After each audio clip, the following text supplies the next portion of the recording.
स्त्री और कविता। कोई बड़ा अंतर नहीं है स्त्री और कविता में।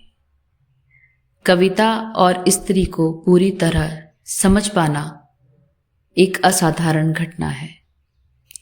जब वो अपना संसार रचती है और खोजती है ब्रह्मांड के रहस्य, तो वो सुनीता विलियम्स जैसी प्रतीत होती है। वहीं घृणा, ईर्ष्या, वासना और मूर्खता से उपजी कविता और स्त्री उजाड़ सकती है किसी का भी संसार। वो कर सकती है पौरुष के टुकड़े टुकड़े। एक कुटिल मुस्कान के पीछे हो सकती है पूरी महाभारत। स्त्री और कविता का अंतस और जीवन में आना कोई साधारण बात नहीं। शब्द और शक्ति जीवन बदलने की क्षमता रखते हैं। कविता रचती स्त्री संसार को संचालित करने की क्षमता रखती है।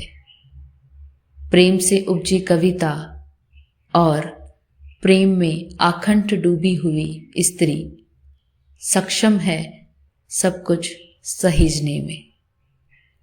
वहीं प्रेम में रूठी स्त्री और उससे उपजी कविता झकझोर सकती है पुरुष के अस्तित्व को। स्त्री और कविता का अंतर संबंध ठीक श्वास के आने और जाने जैसा है। कविता और स्त्री का विस्मरण हो जाना, लौटकर नहीं आना, उतना ही असाधारण है जितना उसका मुड़कर के देखना और स्मरण में रह जाना। विश्व कविता दिवस की हार्दिक शुभकामनाएं।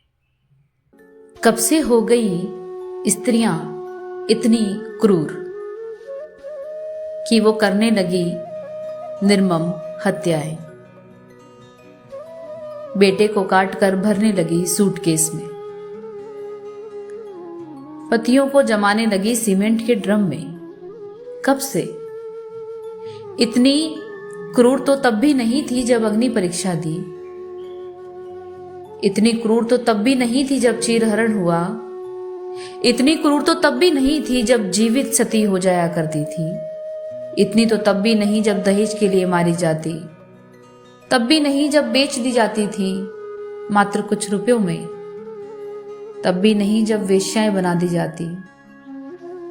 तब भी नहीं जब दारूबाज पतियों से मार खाती। तब भी नहीं जब पढ़ने से रोका जाता।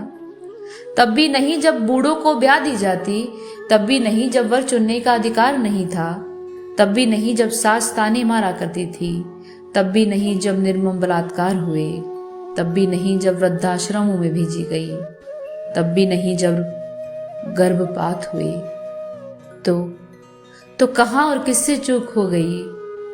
कहां कोई मौन रह गया? कहां कुछ सुना नहीं गया?